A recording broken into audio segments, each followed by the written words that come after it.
Hola y bienvenidos a Historias de Sazón. Yo soy Alan. Y yo soy Monse. Y este es su podcast favorito, donde hablamos de historia, hablamos de comida y de muchas cosas. Así es. ¿Verdad que sí, Monse? De todo lo relacionado. De todo lo relacionado a... Exactamente. Nos da mucho gusto estar aquí una vez más, otra semana, para el episodio 8 de la segunda temporada. 2 historias nuevas que esperamos que disfruten mucho, porque nosotros siempre las disfrutamos. Ajá, exactamente. Pues bueno, Monse, te toca empezar esta semana. Así es, así es. Fíjate que esta semana tuve un poco de problemas para decidir qué iba a hacer. Uh-huh. Empecé con un tema y luego como que ese tema me llevó a otro tema y luego ese tema en sí me llevó a otro tema. Pero finalmente llegué a este tema que me pareció muy interesante y algo simpático viéndolo desde un punto de vista morboso. Ok, ajá. Entonces, bueno, no sé si califica para una advertencia de ñañaras. Supongo que sí, no sé. Se recomienda discreción. No está tan... Por si acaso. Ajá, sí. Nunca está de más. No está tan grave como los otros, en mi opinión. Pero sí un poco. Entonces, más o menos tenemos una ligera advertencia de ñañaras. Si son muy sensibles, se recomienda discreción. Vale. Decidí hablar un poco sobre las ordalías. ¿Ubicas lo que es eso? He escuchado el término, pero realmente no conozco así como que todo su significado. Bueno, pues ahorita te voy a explicar de qué se trata. Sí, por favor. Bueno, como tú sabrás, ha habido una constante en la historia de la humanidad, ¿no? Desde el mero principio, y ese ha sido siempre que hay conflictos. Siempre hay conflictos, ¿no? Y también la mejor forma, o más bien a la conclusión a la que se llegó originalmente de cómo resolver estos conflictos o cómo llegar a la verdad de qué hay detrás del conflicto, siempre ha sido que la persona que hizo mal, entre comillas, confiese sus crímenes y luego castigarlo, ¿no? Sí. Pues lógicamente esto, o sea, es lo más obvio, uno diría, pero pues no siempre funciona así porque muchas veces el acusado se niega a confesar, ¿no? O sea, como que en primer lugar nadie quiere que lo castiguen y en segundo lugar pues siempre está la posibilidad de que hayan acusado a alguien inocente. ¿Cierto? Sí. Entonces pues obviamente una persona que es inocente no va a querer confesar. Entonces, gracias a esta falta de cooperación que a veces presentan los acusados, a lo largo de la historia se tuvo que empezar a utilizar métodos alternativos para acelerar el proceso de convicción, ¿no? O de confesión. Entonces, aquí es en donde surgieron las ordalías, o también conocidos como los juicios de tormento, que es básicamente que someten al acusado a algún tipo de tormento o tortura, ya sea para obtener una confesión satisfactoria al crimen o para decidir de forma arbitraria si la persona era culpable o no. ¿A qué me refiero con esto? Es que muchas veces las ordalías sometían al acusado a esta tortura o a este tormento y se esperaba que hubiera algún tipo de intervención divina y esa intervención divina es lo que decidía si era culpable o no. ¿no? O sea, como que así decidían si era la culpabilidad. Daba el visto bueno. Sí, exacto. Pero bueno, me estoy adelantando. Un poco sobre la historia de las ordalías. Surgieron hace muchos años en la época de los griegos y de los romanos. Como te digo, eran juicios en donde se utilizaban la tortura para sacar las confesiones, pero en esa época los juicios nada más se hacían de tormento para esclavos, para extranjeros, para gente que no tenía honor.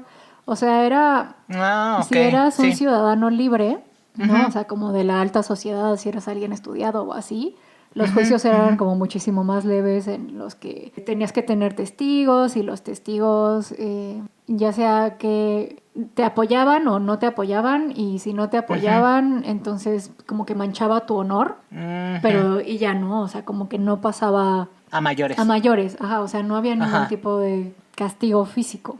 En cambio, si eras un esclavo o un extranjero o alguien que no se consideraba como un ciudadano libre, entonces pues ya te torturaban y así, ¿no? La historia de siempre. Sí. Pero incluso en esa época como que había muchas reglas y regulaciones para ver a quién torturaban y a quién no, en qué situación, en qué no. O sea, como que sí estaba más o menos como regulado, no era... O sea, sí era arbitrario, pero no tanto, ¿no? Ok. Y pues bueno, estas prácticas se extendieron junto con el Imperio Romano a todo el territorio europeo. Pero con el paso de los años fue como cayendo en desuso, un poco porque era una salvajada, ¿no? O sea, como que se llegaron a mejores formas de resolver los conflictos en el espacio jurídico, ¿no? O sea, porque esto era... Afortunadamente. Esto era como de leyes. Pero tuvo como un renacer la práctica de las ordalías durante la Edad Media. Como que hubo un movimiento de puristas románicos que le llamaban a esto el derecho romano, y como que se volvió una práctica popular otra vez y fue adoptada por la Iglesia Católica, en donde los sacerdotes eran los responsables de llevar a cabo estos juicios, y ellos apelaban a la divina providencia, se encargaban de humanizar el proceso y de como hacer que pareciera menos cruel y menos arbitrario de lo que era. De lo que ya era, sí, justo. De hecho, se basaban en un versículo del Antiguo Testamento, en donde hay como algo similar, ¿no? O sea, ya sabes que la Biblia está escrita más o menos en la época de los romanos. Sí, ¿no? sí. Entonces, hay un versículo del Antiguo Testamento en donde a algunos acusados se les hace tomar una pócima, como un brebaje ahí preparado por los sacerdotes, y los que se enferman son los culpables y los que no se enferman son los inocentes. Wow. Entonces, como que basándose en esto, lo recrearon con estos hechos. Con sus propios métodos, por así decirlo, ¿no? Como mejor creían que les convenía realmente. Exactamente, ¿no? O sea, como ya te había dicho, en la Edad Media se creía que Dios se expresaba a través de los milagros. No, o sea, en muchos contextos, pero específicamente en este se hacía a través de los juicios de Dios. Así se les llamaba a los ordalías. En donde se sometía a los acusados a mecanismos ritualizados y se invocaba al juicio de la divinidad para determinar si el acusado era inocente o no era inocente. Fueron súper populares estos juicios durante la época de la Inquisición. Sí, me imaginaba. Sí. Pues ya te imaginarás, ¿no? O sea, había muchos tipos de ordalías.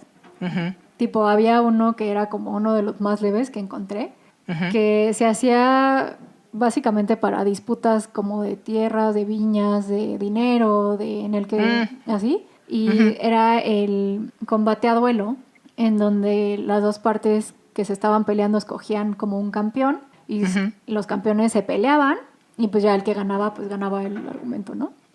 Pero ese era como de los más leves. De los más populares, que no eran leves, era la ordalía del fierro caliente. Sí.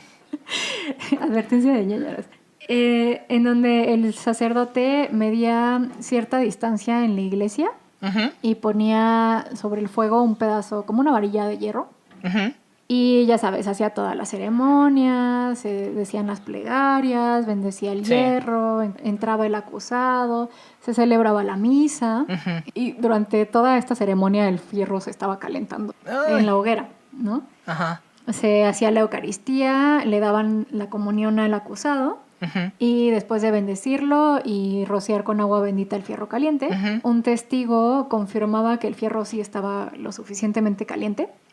Y entonces se lo daban al acusado en las manos, lo tenía que agarrar con las dos manos y caminar la distancia que se había medido por el padre. Previamente.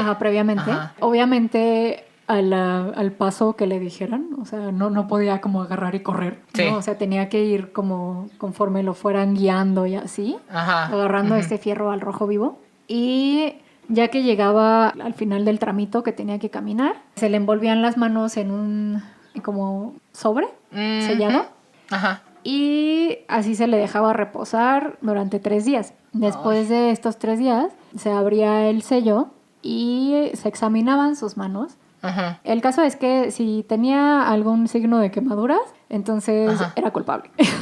Y si no tenía nada, entonces era inocente. O sea, como que estabas perdido, ¿no? O sea... sí. Y... sí, Ay, no. Ya sé. Sí, o sea, era de que si te hacían una de estas cosas ya era... O sea, ya eras culpable. Sí, o sea, era inevitable. Ajá. Bueno, ya que si tenías alguna quemadura en las manos, pues entonces eras culpable y te ejecutaban. O sea, no había forma de ganar. No. Aquí. Y pues te digo, todo esto era bajo la suposición de que Dios iba a interceder por las personas que eran inocentes.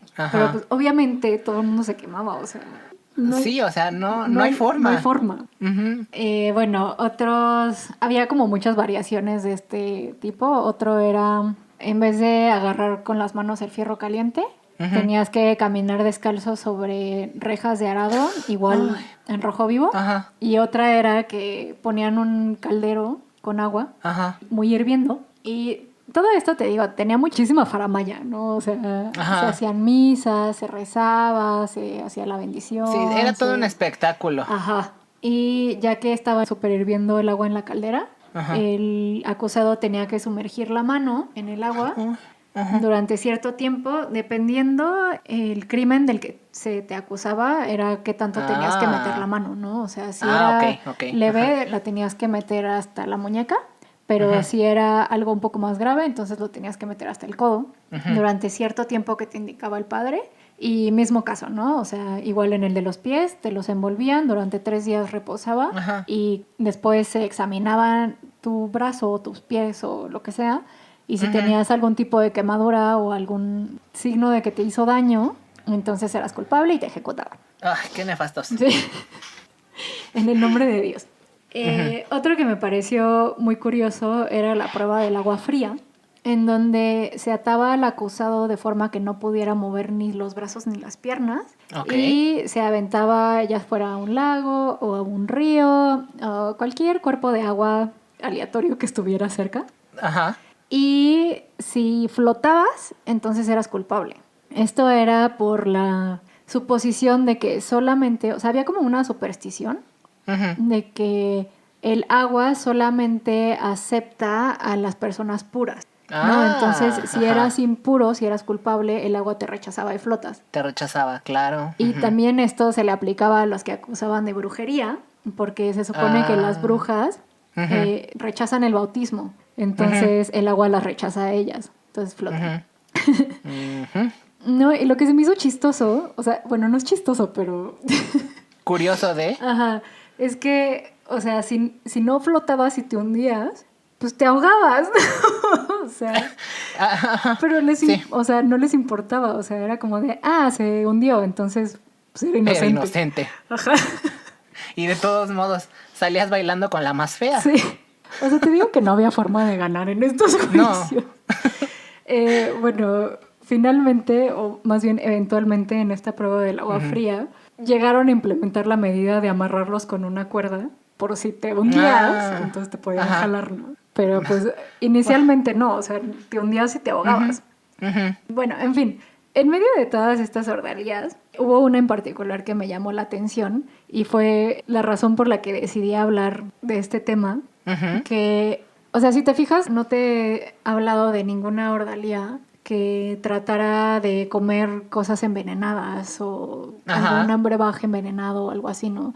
Que es como lógico, ¿no? Es como muy fácil. Sí. Estas no eran nada usuales en Europa, no porque no quisieran, sino porque los ingredientes de los venenos eran como escasos y difíciles de conseguir. Entonces, como que lo más cercano que se encontraba a estas ordalías era una que se llama la prueba de Cornsnet, no sé cómo se pronuncia.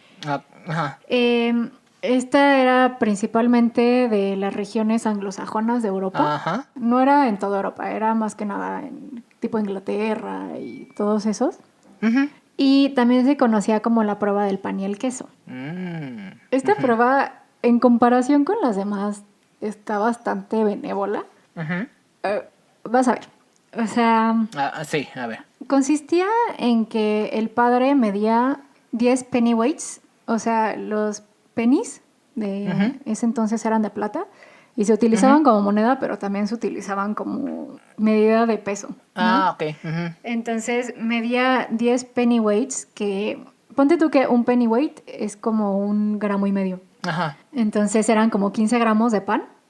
Y también medía como 15 gramos de queso, ¿no? Los ponía así juntos. Y bueno, ya sabes, toda la faramalla, los rezos, la bendición, todo esto. Ponían una cruz de madera debajo del pie derecho del acusado y le ponían otra cruz encima de la cabeza. Ok.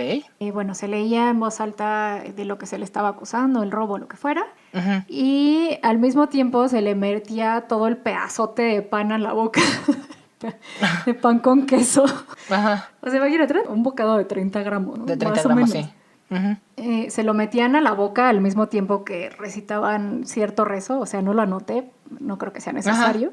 Pero mientras hacían este rezo le metían todo ese pedazote a la boca. Y si ese pedazote se le quedaba atorado en el pescuezo a la persona, entonces era culpable. En cambio, si lo podía masticar y se lo podía comer, eso significaba que era inocente. Pero pues imagínate, o sea, pobres personas se tenían que bajar el pan a brincos. Ay. Y pues me imagino que, o sea, como que no tengo bien dimensionado cuántos son 30 gramos de comida. Ni de pan de centeno, además, porque era de centeno el pan. Aparte, del que casi no es seco. Que es súper seco. O sea, me imagino que era muy difícil pasar la prueba, ¿no? O sea, sí, me imagino que muchas personas se ahogaban. Pero bueno, en comparación con las otras, se me hace como... de los males el dentro menor. de lo que cabe, más buena onda.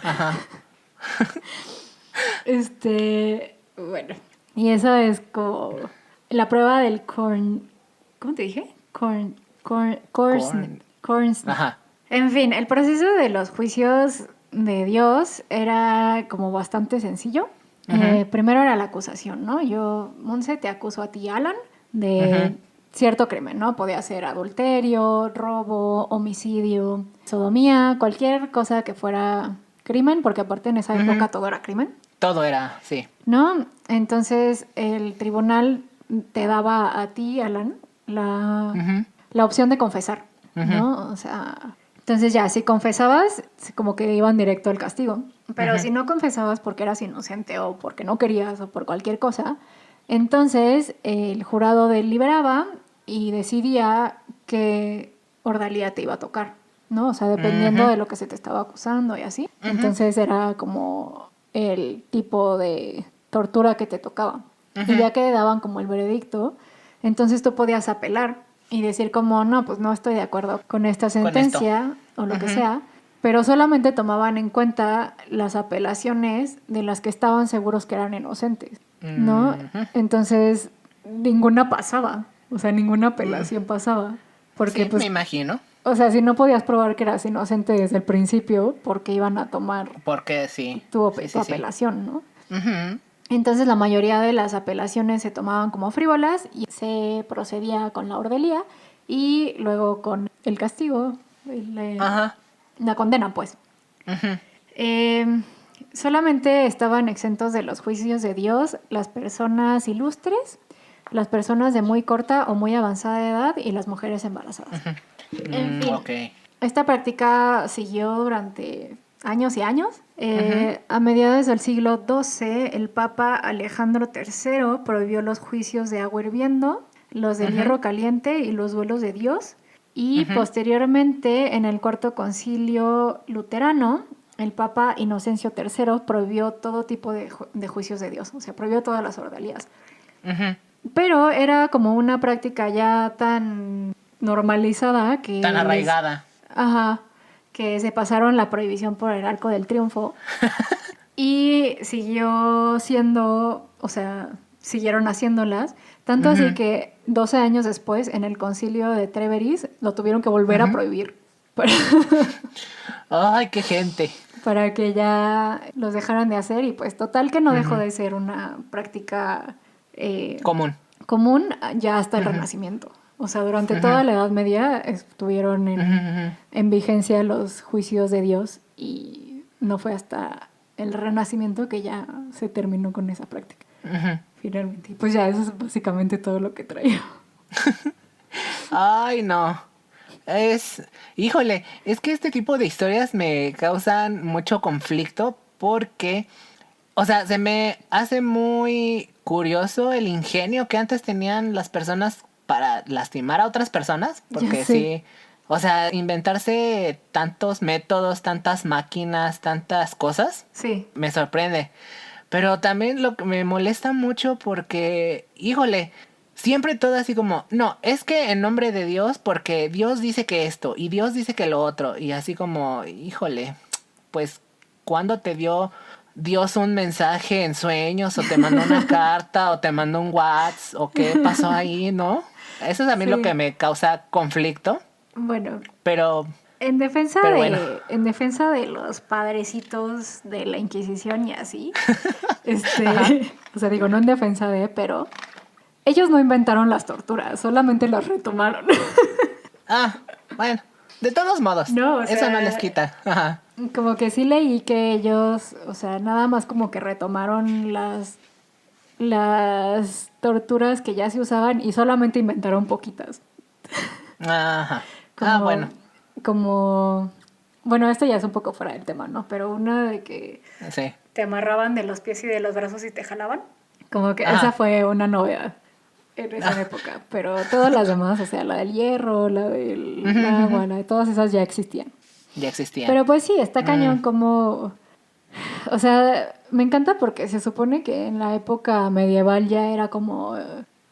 O sea, ya sé que es como la edad oscura en donde se regresó a hacer muchas barbaridades y así, ¿no? Sí.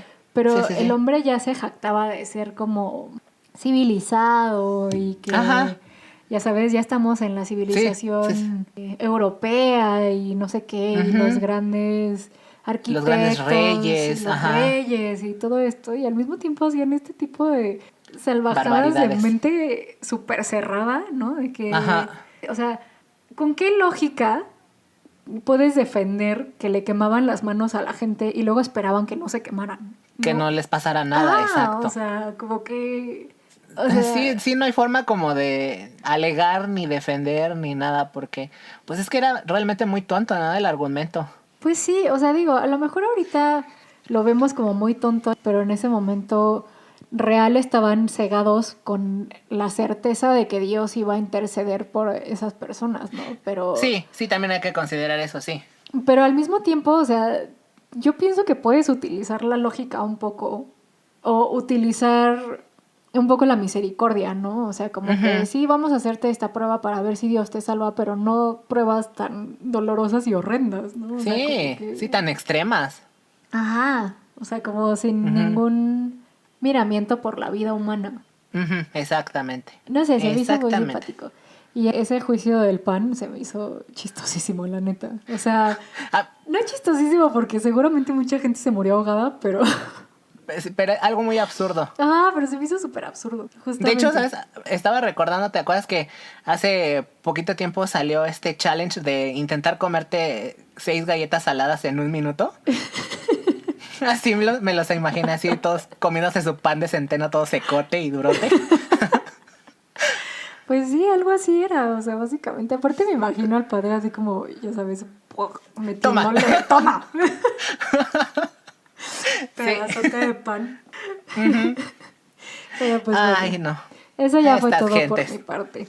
Pues estuvo muy, muy simpático, muy morboso.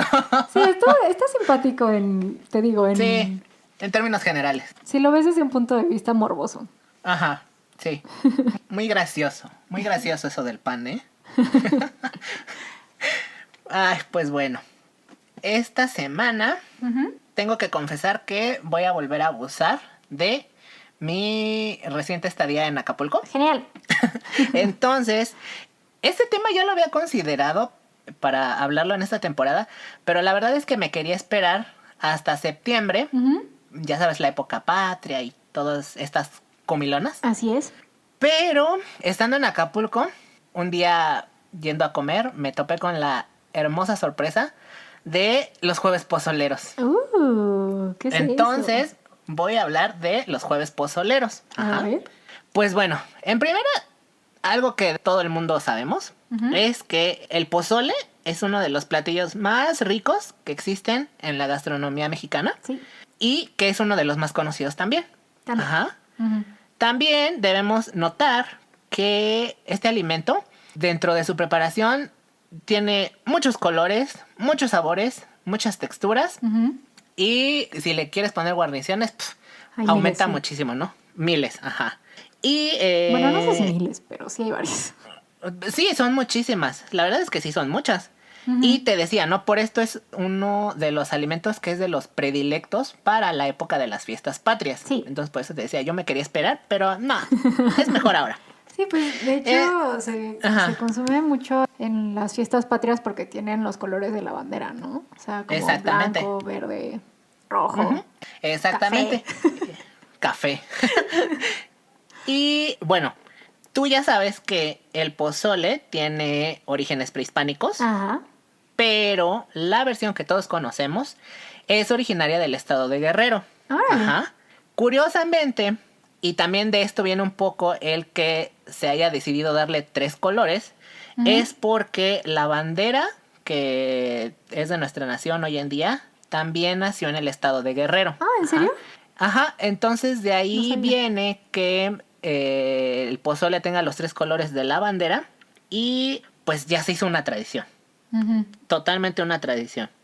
Bueno, hablando un poquitito de la historia de en sí el pozole.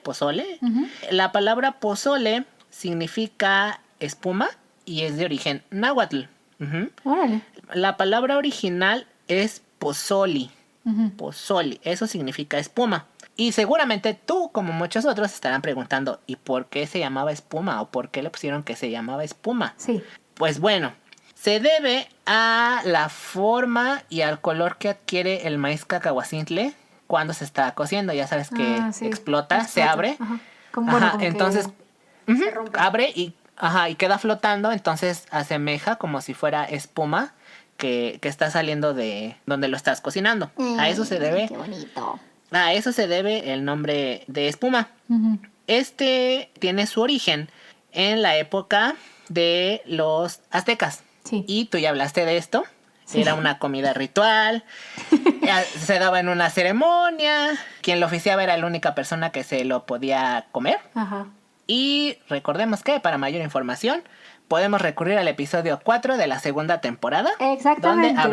Donde hablas de Xipetotec. Si no lo han escuchado, ese episodio, se lo recomiendo. Pónganle pausa a este. Pónganle pausa a este. Van, lo escuchan y regresan para poder continuar con esta historia, ¿va? Ok. Muy bien. Continuemos.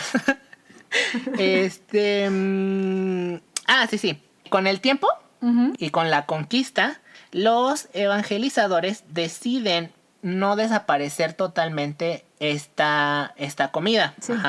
Lo único que hacen es que cambian la carne humana por carne de cerdo. Sí. Aquí viene un dato que me causó mucho conflicto porque empecé a buscar cosas que no debía haber buscado. Se supone que ellos decían que cambiaban la carne humana por la carne de cerdo porque la carne de cerdo tiene un sabor muy similar a la carne humana. Ay, guácala. Yo me quedé con la duda y encontré cosas muy horrendas que tal vez pueda platicar en otro episodio, pero mientras tanto prefiero no averiguarlo. Si ellos me dan esta razón, adelante, lo tomo. Me ofende mucho, pero lo tomo. Okay. No manches. Ajá. Bueno, también aplica para ti la advertencia de ñañaras. La advertencia de las ñañaras, ¿ok? Por favor. Entonces, te digo, prefiero no averiguarlo y continuemos. Sí, mejor. Ahora, lo que te voy a contar es la historia en sí de el jueves pozolero. Ok. Hay 3 historias diferentes respecto a de dónde surge esta tradición. La primera es una historia muy bonita porque habla de solidaridad del pueblo mexicano. Ok. Y resulta que se dice que en esta región montañosa de Guerrero pues se hace la plantación de maíz y de muchas otras cosas. Sí. Cada septiembre se hacía la última cosecha del maíz. Ajá. Pero pues igual, tú ya sabes que el clima en este estado pues no siempre es así como que el mejor para todos los cultivos. Sí. Entonces se llegaba a dar que muchas de las familias a veces no tenían una cosecha tan fructífera como otras familias. Entonces pues se llegaban a quedar cortos. Ajá. Entonces lo que hacía la gente para solidarizarse con estas personas que se quedaban cortos es que los miércoles por las noches se reunían los sobrantes de la comida que preparaban las familias y llevaban maíz que les sobraba, chiles, productos cárnicos. Y lo que hacían es que todo lo reunían y se hacía una comilona comunitaria donde, pues te digo, esta convivencia giraba en torno a ayudar a quienes menos tenían. Ay, no manches, qué padre. Ajá, lo que pasaba que estas celebraciones eran una juerga total y se alargaban hasta el día siguiente, hasta el jueves. Ajá. Y te digo, o sea, a pesar de que pues se suponía que era para ayudar a los que menos tenían, imagínate, era tanto que la noche anterior ya se habían hecho su comilona y todavía al otro día les sobraba muchísimo. Entonces lo que hacían era que se solicitaba un recalentado de lo que quedaba, se le agregaba agua, se le agregaba más maíz y para darle mayor sabor y que volviera a ser rendidora. Y se dice que es de aquí de donde surge la tradición de los jueves pozoleros. Qué hermosos. La verdad, qué bonita historia de solidaridad.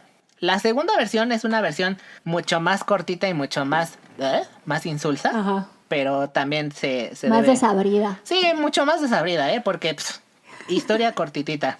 Okay. Esta versión dice que los jueves eran los días de pago en el estado de Guerrero y los jornaleros, después de cobrar, lo que hacían era ir a comer en cocinas así económicas, donde se tenía la costumbre que cada jueves se hacía de comer pozole. Oh. Y también de ahí dicen que es el jueves pozolero.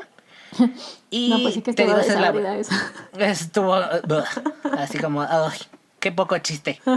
Y la última versión es una versión más patriótica. Okay. Porque señala que en el año de 1821, en el pueblo de Teloloapan, esto es en Guerrero, el día que se reúne Vicente Guerrero y Agustín de Iturbide para el famoso abrazo de Acatempan, casualmente fue un jueves, dicen, no lo sabemos, no se puede asegurar. No hay pruebas, pero tampoco dudas. Ajá, ellos dicen que fue en jueves, ¿no?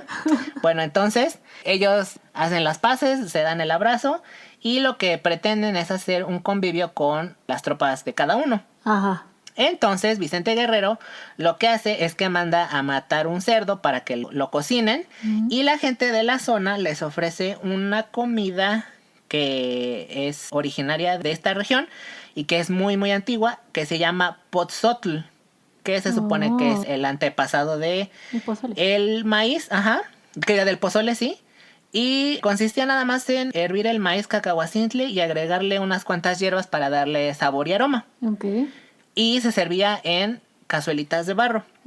Dice la historia que uno de los caudillos de Guerrero tuvo la grandiosa idea de empezar a desmenuzar el cerdo porque decía que estaba muy seco y se lo empieza a agregar al caldito para darle más. Pues sí, para que se remoje. Para que se remoje. Y dicen que en ese momento este caudillo gritó la frase que dice: ahora sí, puerquito, le diste sabor al pozole. Y que de esta historia nace el jueves pozolero. Porque aquí fue el jueves, inventaron el pozole como lo conocemos tal cual. Y pues bueno, cualquiera que sea de las tres versiones, me quedo con la primera. Realmente es la que más me gustó. Sí, a mí también. Pues fíjate, esta fue una historia cortita. Ya para terminar, sí, es tal el reconocimiento que se le da a este alimento en el estado de Guerrero que los jueves fueron declarados Día Estatal del Pozole. Órale, ¿todos los jueves? Todos los jueves. No hay semana del año que no se lleve a cabo el jueves pozolero en todo Guerrero. Fíjate, eso no lo sabía. Sí, Sí, es una costumbre bien padre y la verdad bien rica. Sí, obvio. Obviamente. Y pues te digo, hasta aquí llegó mi historia súper cortita. Qué padre que en Guerrero se come pozole todos los jueves. Sí. Qué envidia, o sea. Sí, la verdad no me acordaba y ese día que bajé a comer y estaba ahí el buffet de pozole, pues dije, no hombre, de aquí soy. Sí, me imagino. Porque, o sea, digo, aquí en la Ciudad de México no es como que no puedas comer pozole todos los días si quieres, ¿no? O sea, exacto. Existe este popularísimo restaurante Godín que se llama La Casa de Toño. La Casa de Toño, sí. En donde todo el mundo come pozole todo el tiempo, pero, o sea, personalmente yo solamente lo como en septiembre. Yo también. O sea, no porque no lo quiera comer en otros momentos, sino no acostumbro comer afuera de mi casa. Y pues el pozole es como de fiesta, ¿no? Entonces, sí. Como que qué envidia que coman pozole todos los jueves allá. Sí. Y en todos los lugares, porque, o sea, en el hotel donde me quedé lo hicieron, era buffet. Luego, enfrente estaba uno que es la Casa de Toño y había un montón de gente haciendo fila para comer. Y, no hombre, una comilona que es el jueves en Guerrero, ¿eh? Ay, pues qué delicioso. Sí, la próxima vez que estés, no puedes perderte un jueves pozolero allá. Ay, pues a ver si encuentro vegetariano.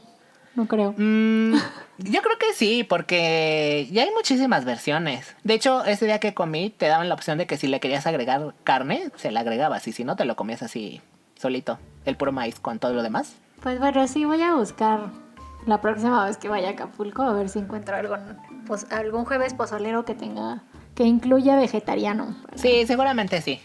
Ay, pues qué padre historia, me encantó. Neta, no tenía idea de que se comían pozole los jueves. En Guerrero. En Guerrero, sí, en todo Guerrero. Pues sí, te digo, esto fue todo de mi parte. Pues muchas gracias, Alan. No, gracias a ti. Y gracias a ustedes por escucharnos también. Esperamos que les haya gustado el episodio de hoy. Déjenos sus comentarios, sus opiniones.